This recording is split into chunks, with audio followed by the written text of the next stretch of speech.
Thank you so much. Welcome back, everyone. I have two extremely super special guests with me on this podcast. I have Adel from the Traders Brawl Media, a good friend who has been, with us, who interviewed us in the very early days when we started as Zeebu. I have another very good friend, Sean, from our own OG Media, who has been helping us throughout this whole Token 2049 and beyond. Thank you so much, gentlemen, for taking your time and turning up on this. Thank you, Raghav. Great pleasure to be here. Really enjoying your events. Thank you. Thank you. Thank you for having me. Such a pleasure. And great booth, by the way. Thank you. Thank you. So let's start with Token 2049. How is the event so far? How are you liking it? Really good. It's been really positive for me. I've met so many influencers I haven't met in other events that I've been to, and I go to many events myself. Absolutely. Great lineup of speakers, great setup, great free-flowing food, lavish DJ, everything, and just great space. Really looking forward to take this next level when I go to Singapore this year. Oh wow, that's great. That's great. Token 24 is not letting down. So even though we've had a couple of bad days in Dubai, the rain, I'm surprised at how many people actually managed to get here the first day, but it's been exceptional. Yeah. Great people, great speakers. Honestly, everything is just top notch, which you expect from Token 2049. And great people. And the booth is amazing, by the way. Oh, beautiful. Thank you. I love the podcast studio. It's insane. Yeah. Thank you, Sean. So let's get straight to the industry, right? Adel, what do you think? I mean, we keep hearing different speculations, right? Some people say, hey, you know what? BTC is going to be $1 million soon. Some people say, hey, you know what? The days are not too far when you just get into a cab, tap with your BTC and pay and get out. You use crypto to buy your next Starbucks coffee. So how far are we from all of that? Thanks, right now, given that we had the recent BlackRock's approval, the approval of the ETFs. and BlackRock launching its BIDL campaign for RWA, real world assets, it's really showing that when BlackRock has a say in this and invests, that's when people should start to be thinking about it. There's in the US, there's a joke. You've got in the government, you've got your legislation, you've got your Supreme Courts. You've got your government, and the fourth branch is actually BlackRock, because they have so much power. Yeah. The fact that they are speaking about it finally means that this is actually here to stay. And sure. So, and you've got Kathy from ARK.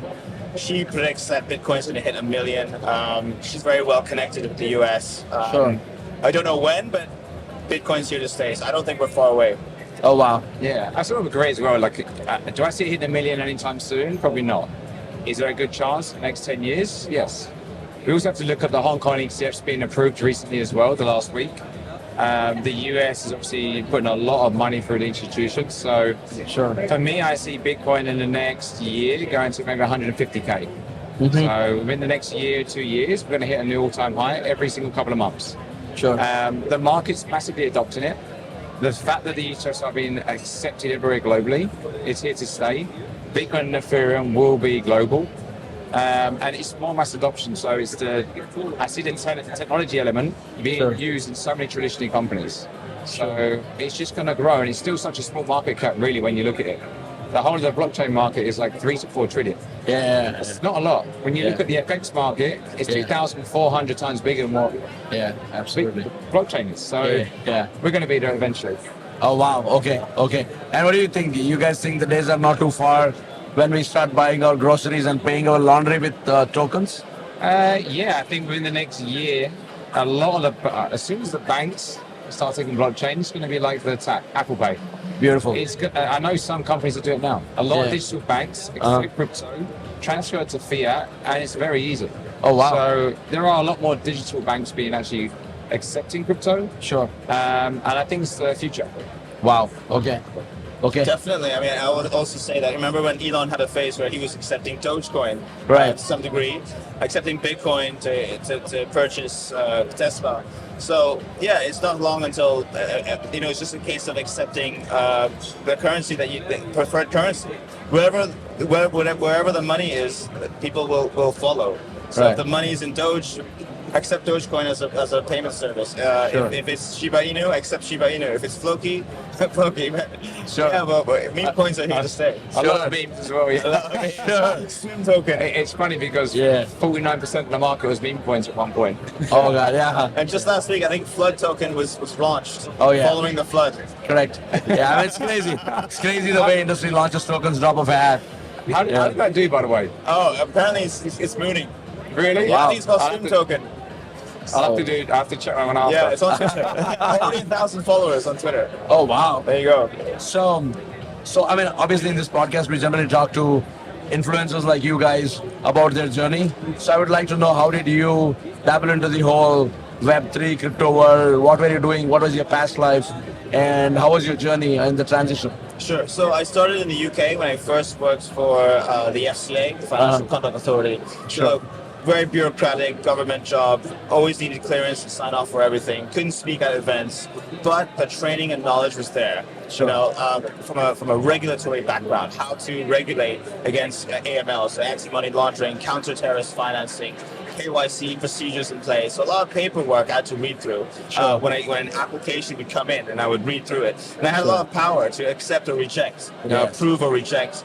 To the next stage, which is to get regulated and approved by the FCA. Sure. So having that knowledge and doing a 180, they're not very happy about that. But Right. having had that training ground, it's really prepared me for the path that I finally starting to take. Only Sure. starting, by the way. Sure. Now I've moved to Dubai, a much more progressive environment, regulatory environment. We've got VARA in place, we've got DFSA in support.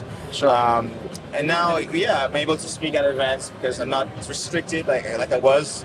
And maybe I started my own podcast, decided to speak my thoughts.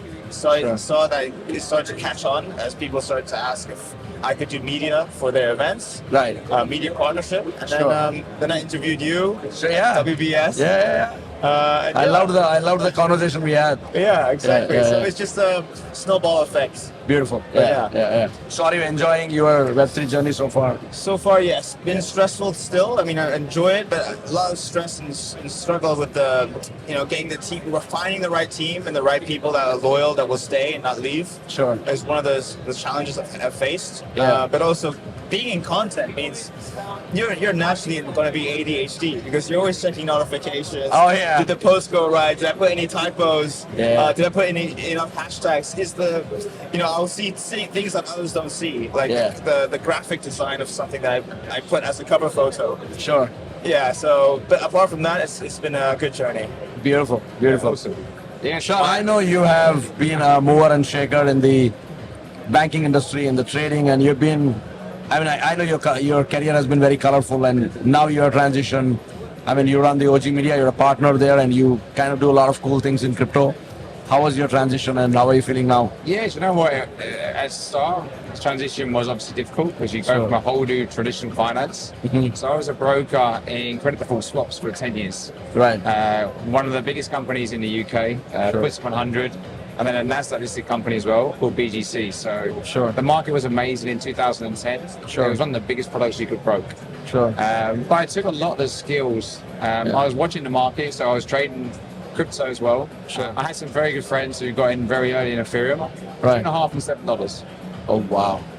They retired a year later. Yeah. So got me obviously really interested. Sure. I started more in the crypto space investing. Mm-hmm. Started working with a couple of advisors and also some founders from different companies. Sure. I made the transition in 2019. So Oh, wow. I've been doing it now for 5 years. Wow. Full on. Wow. Been working with different founders, helping them raise capital or taking the traditional experience, Sure. going to market. So I look at the strategy side of it. Beautiful. What's going to get the token interesting to community members? What are they going to be attracted to? What's the value proposition? Sure. Started working at big companies. I was a CMO for a gaming guild called Unix. We raised about 33 million in 2021. Wow. So I've even got gaming experience as well. Wow. And since then, I've worked with about 500 gaming companies. So my knowledge in gaming is very good, but I've also seen crappy tokenomics. Wow. So unless there's a real use case, a real mechanism, Sure. it needs to make sense. Oh, wow. So then we set up the agency, got more in depth into it, started working with more institutions, exchanges, Sure. working with great founders. and sort of led into OG Media. Wow. Now I have two great partners. Essentially, we all have different skills. Sure. I focus more on the traditional finance side, contracts, integration, but I also like to do strategy on how you can go to market. Sure. I'm an investor. Why would I invest into your company? Sure. So I look at all different concepts.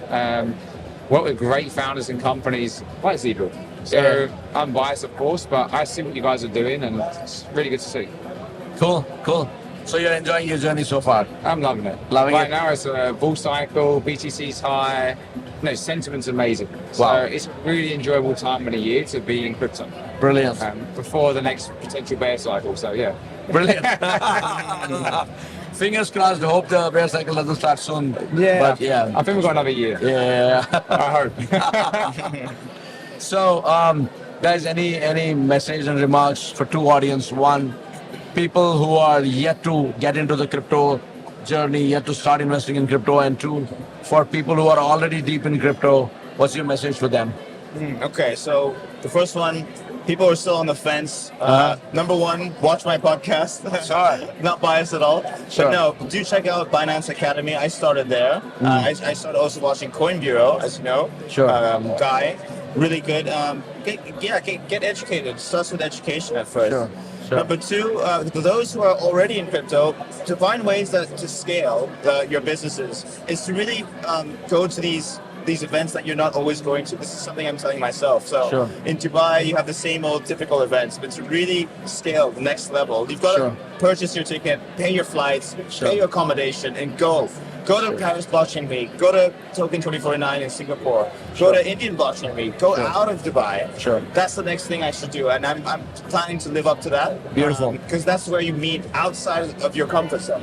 Beautiful. So that would be my advice for that. Amazing. Similar sort of thing, really. So if you're new to crypto, go onto YouTube, think about very simple stuff about what blockchain is. Then start looking at the technologies which are actually coming out and who's using them. Sure. Grow your knowledge. And if you're really interested and you believe in it, Sure. start going to the conferences. Start Sure. meeting, greeting people and speaking to the real people behind each company.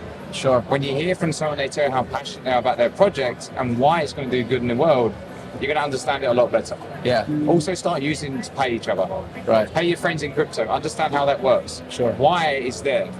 It's Sure. instant. Sure. There's no charges. Sure. Like, you want to go away on holiday, you want to just send a payment to get paid, it's easy. Beautiful. Banking, obviously, it's there for a reason. Yeah. Decentralized asset, which we get. Sure. I use mine every single day. If I want to do anything on the weekends, international, I can't. Sure. So you just need to understand the product more. You can find any knowledge out there in the world. It's Beautiful. online. Beautiful. Don't be lazy, be a bit more proactive, and if you're really interested, we're Yeah. still very early to the game. Yeah. So it's never too early to invest into it, but invest time. Yeah. And then if you want to invest capital, only invest what you're willing to lose. Sure. Okay, so that's my advice from an outside point of view. I have so many friends asking me every single week, like, what do they Beautiful. go into? I said, look at what their value proposition is, look at their website, Sure. who's the team, and then go from there. Beautiful. Beautiful. Gentlemen, thank you so much for giving your time today. Thank you It so was much. such a pleasure hosting you guys. Looking forward to getting you back on the show soon. Perfect. Thank you, Rago. Thank you. Appreciate it. Thank you for having us. Thanks, Adel. Thank you.